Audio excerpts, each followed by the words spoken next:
Nou ja, ons is minder vanoggend, ons is nie min nie. Kyk 'n bietjie rondom julle, ons is hier omdat ons hier moet wees vanoggend. En ek gaan so 'n bietjie gesels vandag oor geestelike oorlogvoering. Maar ek wil nie uit Efesiërs 6 spreek vanoggend, julle ken dit. Julle ken die wapenrusting van God. Julle weet hoe om dit te gebruik om staande te bly in aanvalle. Maar as jy gaan Google, spiritual warfare of geestelike oorlogvoering, dan is daar duisende en duisende webblaaie wat jou lei na preke of teachings of selfs kursusse wat jy kan doen om jou te leer om geestelik oorlog te voer. En ons het al te doen gehad met mense wat kom sê, hoor hierso, bied net 'n kursus aan, lei ons op om demone uit te dryf, want ons gaan hier in Afrika in. En jy hoor van mense wat bedieningsgeleenthede reël om territoriale geeste aan te vat en groot gees oorlog te voer. Maar kom ons kyk vanoggend 'n bietjie na die res van die Bybel. Wat sê God se woord vir ons? Wat is my en jou plek in geestelike oorlogvoering? Wat is my autoriteit? Wat kan ek doen en wat kan ek nie doen nie? Want die hele Bybel gaan eintlik oor geestelike oorlogvoering, reg van die begin af, van Genesis af reg deur tot Openbaring. En party mense wil nie daaroor praat nie, wil sê man, los die demone uit. Ja, ons moet die demone uitlos, of ons dien die Here. Maar wat is geestelike oorlogvoering regtig? Ons in ons gees sien ons hierdie prentjie van die goeie en die slegte engele wat met mekaar oorlog maak in die gees. En dis so, daar is 'n fisiese oorlog aan die gang in die gees. Maar wat sê God se woord vir ons? En ek gaan vanmôre met jou praat en so 'n bietjie deel oor Josua 5. Want daar is spesifieke stappe ingebou wat ons kan navolg in geestelike oorlogvoering. Nou voor ek dit lees, wil ek eers vir jou vra, wat dink jy, wat is geestelike oorlogvoering? Jy sien, want as 'n taxi voor my inry, dan is ek onmiddellik in geestelike oorlogvoering. Of as daar goed in jou huis gebeur, ons is so maklik sê ons, ek het daarom hierdie week moes ek daarom oorlog maak. En baie goed wat gebeur is nie noodwendig deel van geestelike oorlogvoering nie. Dit is so, baie goed wat gebeur het 'n direkte invloed van magte wat rondom ons aan die gang is. Maar kom ons lees, ek gaan 3 gedeeltes vir julle lees. Ons so 'n bietjie, wat noem hulle, Bybelhopping doen vanoggend. Josua 5 vers 13 tot 15. Hierdie is so mooi, julle moet dit weer gaan lees by die huis ook asseblief.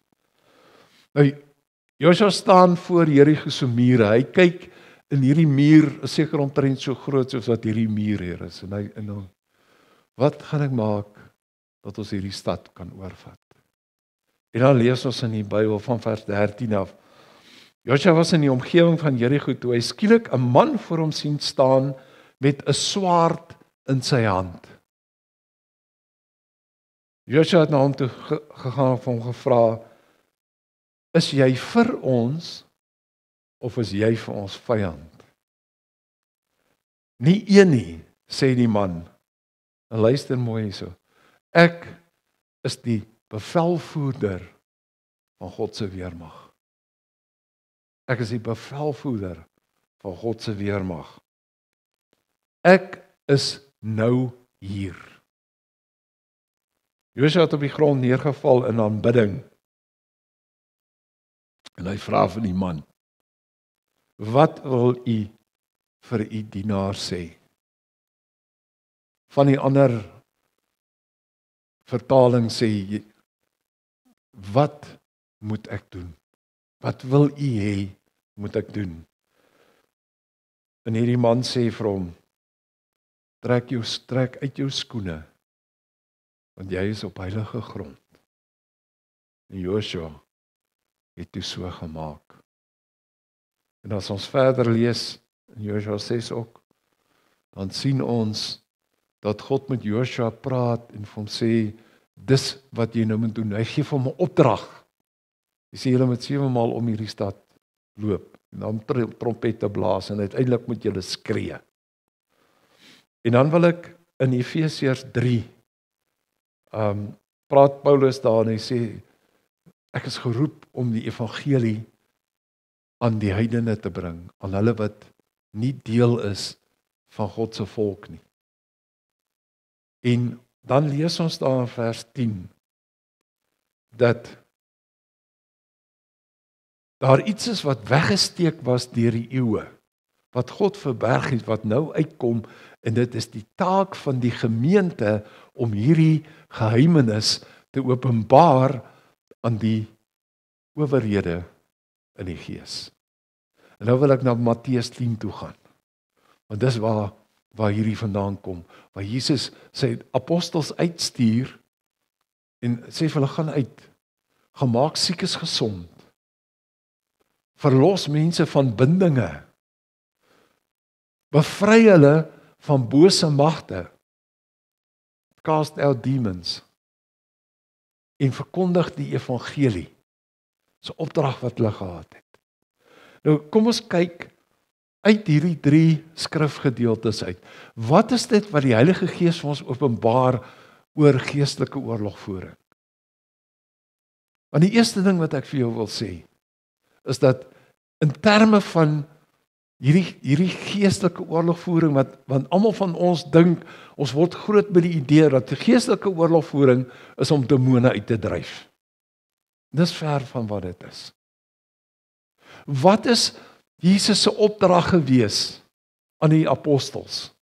En dan kan julle sommer nog Lukas 10 ook gaan lees op julle eie, want daar stuur Jesus die 72 uit te gaan, om dieselfde goeders te gaan doen, om te gaan bid vir mense te bedien, en hulle kom terug en hulle sê, Here, dit was nou awesome gewees, want selfs die demone onderwerp hulle aan ons in U naam. En weet julle wat sê Jesus daar vir hulle?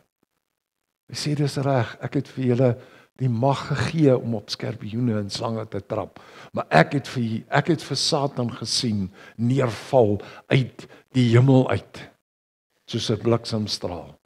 En Jesus sê die volgende woorde, en dis nog voordat ons kyk na geestelike oorlogvoering, wil ek hê jy moet dit vasmaak in jou hart, jy moet dit vasmaak in jou gedagtes.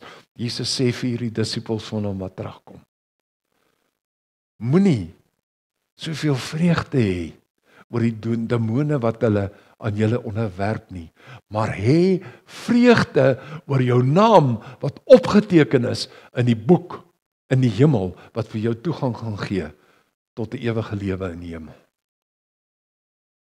Dis waaroor geestelike oorlogvoering gaan, is om staande te bly, sodat jy eendag saam met God in die hemel kan wees. Kom terug na Josua toe. Ek het so 'n bietjie gaan kyk of ek videoklips kry om ek wou iets kom wys het hier vanmôre, nou dog nee, wag, kom ons hou maar die video's vir 'n ander dag. Josua staan voor hierdie muur, en al wat hy sien is 'n geboude muur waar hulle nie gaan oorklim nie.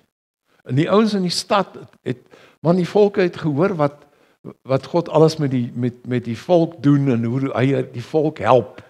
So hulle was bang geweest. Hier ons het klaar al die deure toegemaak. Daar's nie toegang tot die stad nie. So Josua kyk na hierdie muur. Maar wat sien God? God sien die territoriale gees wat betrokke is by daai stad. En wat maak God? Hy stuur nie sommer net engeltjies nie. Hy stuur die bevelvoerder van God se weermag, stuur hy in hierdie situasie in. Nou ek wil vanmôre vir jou vra, as jy voor situasie staan, wat sien jy? Wat sien jy?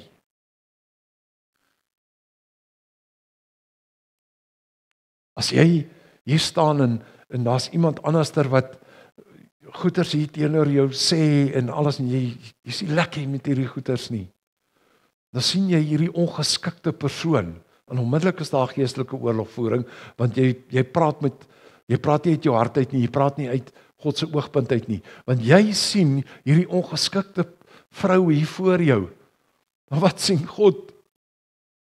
Hy sien die 4-jarige dogtertjie wat deur haar pa mishandel is, wat nog nooit genesing gekry het.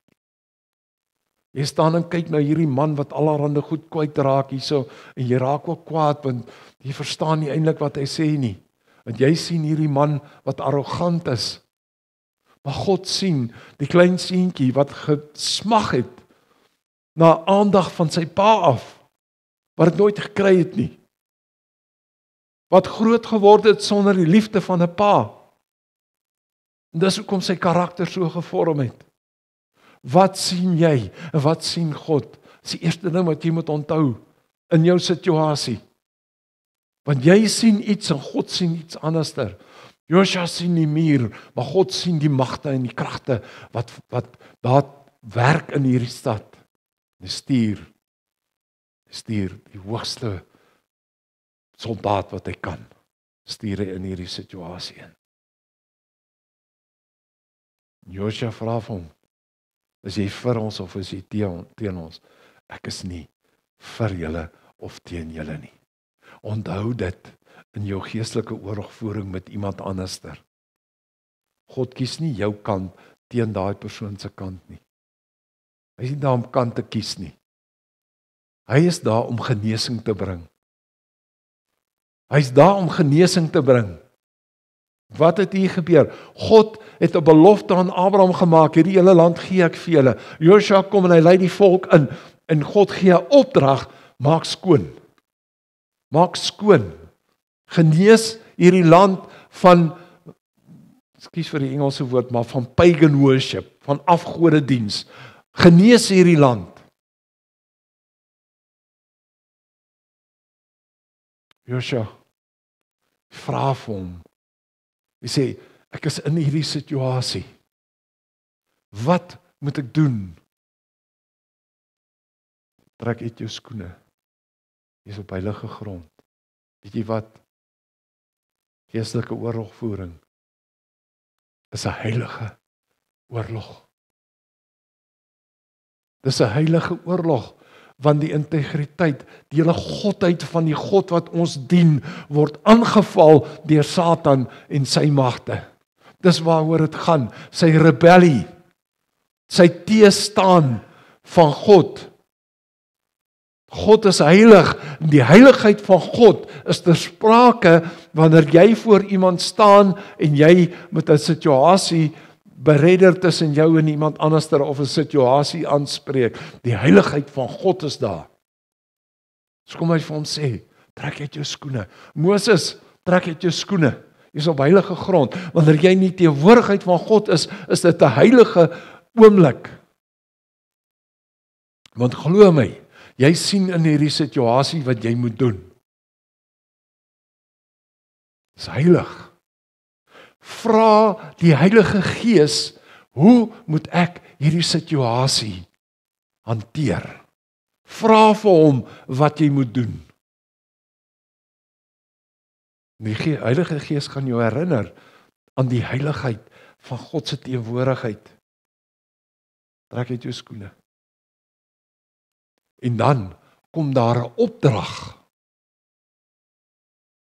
God sê vir Josua, stap julle om hierdie stad.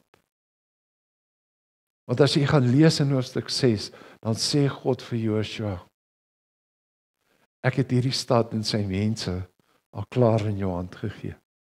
Dan kom hy met die opdrag en hy sê, stap om, maak geluid, doen wat julle moet doen, die tyd wat julle om hierdie stad loop. Maar daar was 'n opdrag gewees. Here, wat moet ek in hierdie situasie doen? En die Heilige Gees gaan vir jou sê hoe om in daai situasie op te tree. Maar daar gaan altyd 'n opdrag wees. En dit hang van ons af hoe gehoorsaam ons aan daai opdrag is. 2 Kronieke 20. Gaan lees dit. Koning Josafat word aangeval deur 'n klomp konings. En hy's besig met die Here, vra wat om te doen. En een van sy manskappe kom en hy sê, die Here sê die volgende vir jou. Kry jou mense gereed. Kry die 3 worshipers, dat hulle voor die weermag loop. Hulle maak musiek, hulle aanbid God in hierdie oorlogssituasie, loop hulle uit met hulle vla en die musikante en die soldate kom agteraan. En God gee al die konings in Josafat se hande oor. God self vernietig daai konings. Want gaan lees daai woord daar staan in die teks. Hierdie is nie hele oorlog nie. Hierdie is God se oorlog. Besef jy dat wanneer jy besig is met goed, wanneer jy besig is met mense, wanneer jou gedagtes weghardloop oor goed, dat jy besig is om oorlog te voer, vra vir die Heilige Gees wat om te doen. Hierdie bevelvoerder staan met 'n uitgetrekte swaard, met 'n ontblote swaard. Swaard vir ons het die woord van God geword. Wat was die woord wat oor Joshua uitgespreek was? Joshua 1, julle ken dit almal, want ons stuur vir mekaar boodskapies. Moenie bang wees nie. Staan op. God sê vir Joshua, ek gaan vir jou help om hierdie land in te neem vir al die mense wat saam met jou is. Be courageous. Dis die woord wat oor Joshua is. Wat is die woord wat God oor jou uitgespreek het? Wat is die woord? Gaan terug in jou situasie, gaan vra, Heilige Gees, wys vir my wat om te doen. Laat die woord van God spreek deur jou in jou situasie. Wat het Jesus gesê? Wees lief vir mekaar. Eer mekaar. Wees lief vir jou vyande. So, in hierdie geestelike oorlogssituasie van jou, God se liefde moet teenwoordig wees daar. Want onthou wat Paulus vir ons sê, ons stryd is nie teen vlees nie, ons stryd is nie teen hierdie persoon wat voor jou staan nie, of hierdie omstandighede nie. Die stryd is die magte en die kragte van Satan. Staan op God se woord. Daar's 'n ontblote swaard wat in jou teenwoordigheid is. En ons sien net Joshua wat hierdie awesome ding beleef het, dat God se die hoof van die weermag hier by hom kom staan, hierdie generaal. Want ek en jy het ook 'n generaal wat by ons staan. Ons het die Heilige Gees by ons in hierdie situasies. Jy kan tap uit die krag van die Heilige Gees om jou te help. Toe Jesus vir die apostels die opdrag gegee het, gaan uit om te genees. Dis dieselfde waarmee jy besig is. Jesus het vir jou die Heilige Gees gegee om situasies deur te werk. Jesus het aarde toe gekom om te kom genees. Ek het net vir jou gesê, probeer in die gees sien wie hierdie persoon is regtig. Wat is die persoon wat voor jou staan? Hoekom reageer die persoon so? Hoekom tree hierdie persoon so snaaks op? Vra vir 'n woord van wysheid van die Heilige Gees om vir jou te sê, dis hoe jy dit moet doen. Maar vra ook vir hom, Here, wys net vir my. Is daar iets wat U vir my wil wys oor hierdie persoon waarvoor ek kan bid? Want ons is so geneig om sommer net in te gaan en te wil kwaad wees vir hierdie persoon en hierdie persoon daai kant toe te skuif en daai kant toe te skuif. Jesus het nie een enkele persoon weggewys nie. Want Jesus het geweet wat God se woord oor hom is. En Jesus se woord oor jou is, wees lief. Wees lief, begin hier in die gemeente. Het dit 2 keer gesê. Wees lief, wees julle lief vir mekaar, sodat die wêreld kan sien, julle is my disippels. Onthou, in jou oorlogssituasie, is jy 'n disipel van Christus. Jy as 'n volgeling van Christus moet dit uitleef in daai situasie. En ek weet dit is moeilik. Ek was al in baie situasies gewees waar ek ook maar my speelgoed oral rondgegooi het.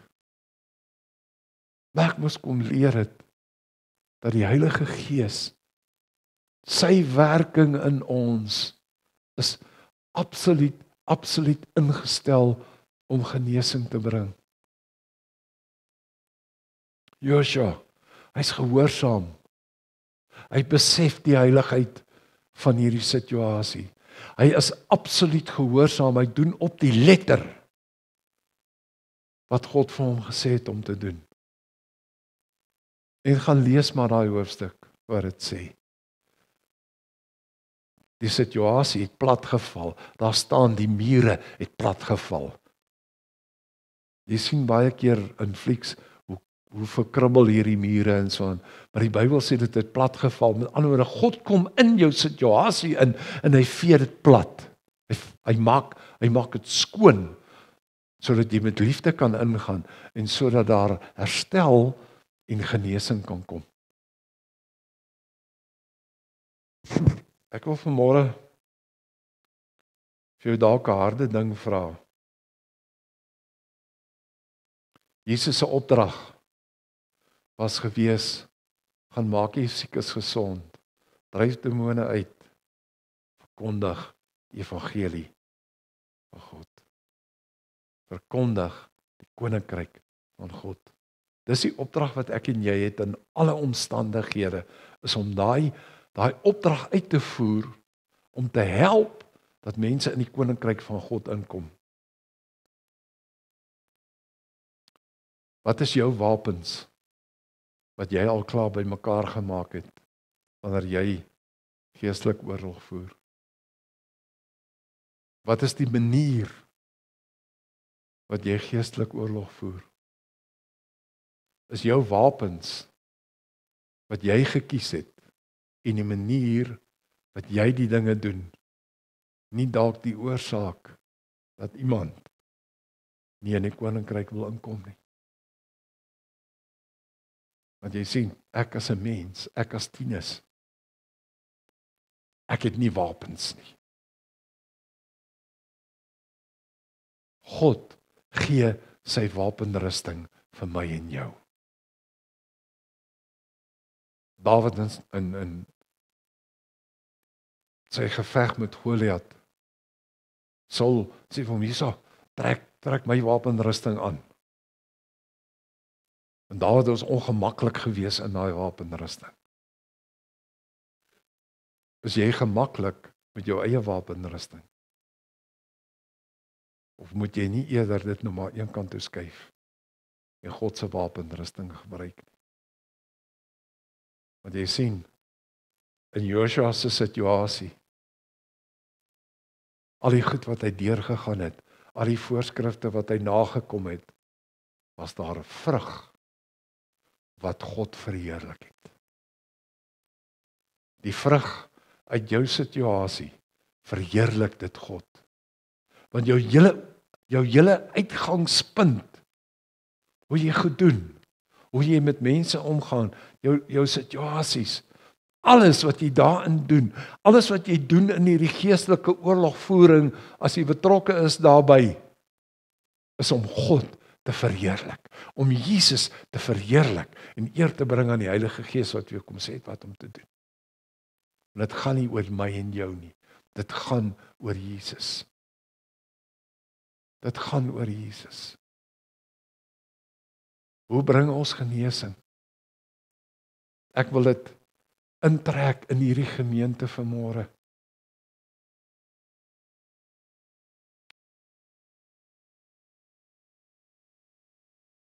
Ons is in groot geestelike oorlogvoering. Ons is in groot geestelike oorlogvoering. Hoe hanteer ons dit? Hoe hanteer ons dit? Ons bid vir die Here vir herstel, ons wil iets doen met hierdie gemeente. Ons wil hê hierdie gemeente moet voortbestaan. Want ons weet in ons harte dat God iets groot wil doen. En as ek vanmôre praat, sy rukkie wat ek en Marietta wie hier kom insit, was al langer vir 2 jaar dat ons bid vir die gemeente. Hoeveel gebede het uitgekom uit hierdie gemeente uit vir herstel? Baie.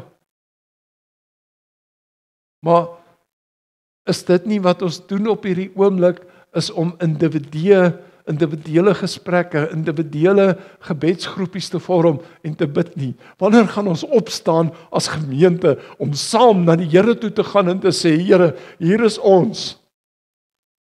Hierdie bevelvoerder het gesê, ek is nou hier. Om na die Here toe te gaan, in eenheid, om byeenkomste te reël wat ons net bid, Here, wat is dit wat U wil hê ons met hierdie gemeente moet doen? Wat wil U doen, Here? En dan die hand van die Heilige Gees te vat en vorentoe te stap. Want hierdie is veronderstel om 'n baken te wees. Om 'n lig te wees vir Jesus. En ek het dit al baie gesê, en ek gaan dit nog baie sê, vorentoe dalk, by elke geleentheid wat ek kry. Hier is soveel liefde onder mekaar in hierdie gemeente. Vandat ek die eerste keer, langer as 2 jaar terug, te doen gehad het met hierdie gemeente, was dit een van die eerste goed wat ek en Marietta oor gepraat het, is die liefde wat hier is. Ja, as ons koffie drink, maak ons groepies hier en 'n groepie daar en 'n groepie daar en ons gesels met mekaar. Ons gesels nie met almal nie. Maar God se liefde is hierso.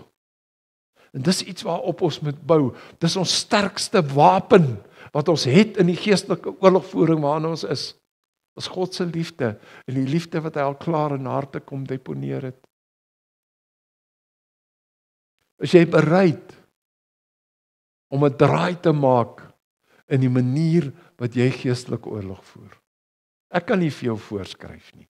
Ek kan nie vir jou sê nommer 1, nommer 2, nommer 3, nommer 4 nie. Toe die Heilige Gees vir my hierdie stuk oor Joshua gegee het en vir my gewys het, kyk 'n bietjie anderster. Kyk 'n bietjie na ander plekke in die Bybel want ons haak vas. Ons is lank terug in Pietermaritzburg het ons 'n dominee gehad wat gepraat het oor die gesangeboekies. Waarna kyk ons, wat sing ons? Hy sê die veilige sange. Daar waar jy die bladsye al vuil gevat het. En dit is na die bladsye, ons het vuil gevatte bladsye aan die kant van ons Bybel. Want daar sekere dele wat ons verskriklik van hou en wat ons aan mekaar, dit word vir ons 'n baken, 'n rots waarop ons kan staan. Maar as ons weier kyk, soos wat die Heilige Gees my gesê het, kyk 'n bietjie na ander dele ook. Daai deel van Efesiërs 3, dis 'n moeilike deel daai om te verstaan. Paulus praat diep goed. Hy sê, God het dit weggesteek. Hy steek dit weg vir die vyand. Maar julle as gemeente moet dit uitdra, sodat die geesteswêreld kan sien hoe lief julle die mense het, en hulle wat weg is van die Here af, intrek. Matteus 10 sê Jesus vir die apostels daar, gaan uit, gaan werk. Hy sê, maar as julle kan, gaan haal eers die Jode wat weggeraak het. En dis 'n opdrag vir hierdie gemeente ook. Gaan haal hulle wat weggeraak het. Gaan haal hulle wat julle weet wat hier moet wees. En dan begin ons, en ons gaan uit Lukas 10 waar Jesus hulle die disippels uitstuur. Maar Matteus 10 was dit net die 12. Lukas 10 gaan lees dit daarso. Hy stuur 'n groot 70 disippels uit. Gaan haal hulle. Gaan sê vir hulle oor die koninkryk. En dit is waarna toe ons gaan. Ek en jy moet so hande vat, dat God ook kan sê, soos wat hy oor Job gesê het, hey Satan, sien jy hom? Hy behoort aan my. Dat God in die geesteswêreld kan sê, kyk julle, kyk na daai gemeente van my. Daar waar die liefde alreeds is, kyk na my gemeente. Sien wat hulle doen.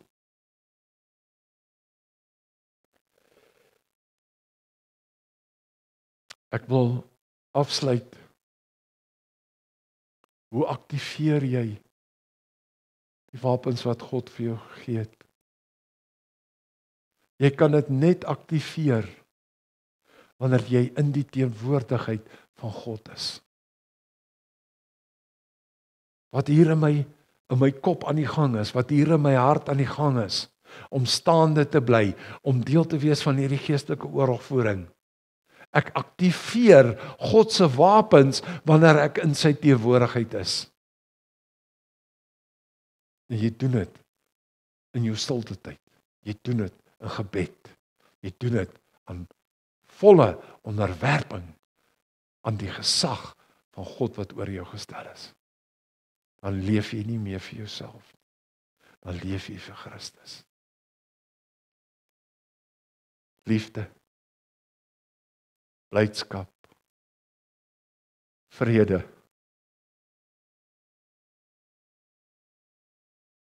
lankmoedigheid,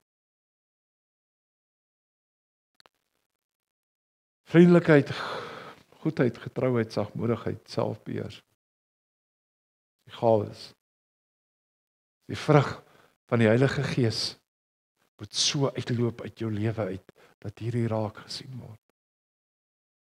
En dan los ek jou met die grootste wapen wat jy het, wat jy deur die Heilige Gees kry. Joshua, hierdie groot man wat hier by hom is. Nie, wow, het julle gesien wie kom praat met my? Nee, hy bly nederig in die teenwoordigheid van God. Here, dankie vir dit wat U in my lewe doen. In nederigheid aangaan met dit wat jy gedoen het. Ek sien julle gesigte is baie stroef. Maar ek wil vir jou vanmôre kom sê, die Here het jou so lief, die Here het jou vrygemaak aan daai kruis, sodat jy vanmôre joy kan hê oor hierdie woord. Want dit is 'n woord wat die Here vir ons kom gee vir bemoediging. Dis nie judgment nie, dis bemoediging wat hy in jou lewe wil inbring vanmôre. Hy's hier in jou situasie. Hy's hier om te kom herstel. Hy wil oopmaak dat jou hart uitvloei. Lewende water uit jou uitkom. Maar die besluit is joune. Die besluit hoe jy vorentoe gaan loop is joune. Maar hy staan reg, hy wag vir jou. Wow, kyk hy kind van my. Kyk daai gemeente van my. Maak jou hart oop vir dit wat die Heilige Gees wil kom doen in jou persoonlike lewe, maar met jou as deel van hierdie gemeente. Efesiërs 3. Die gemeente sal 'n getuienis wees teenoor die magte van Satan, teenoor die prinsipale. Ek en jy moet vandag hier uitstap. Ons is almal volgelinge van Christus. Ons moet hier uitstap as 'n getuie. Wees 'n getuie vir Christus. Die liefde, die teenwoordigheid die voorsiening en die almag van God ons Vader en van Jesus ons Verlosser en van Heilige Gees ons Helper is nou met jou, gaan saam met jou huis toe en bly by jou totdat ons die ewige lig van Jesus eendag sal beleef. Amen. Gaan in sy vrede.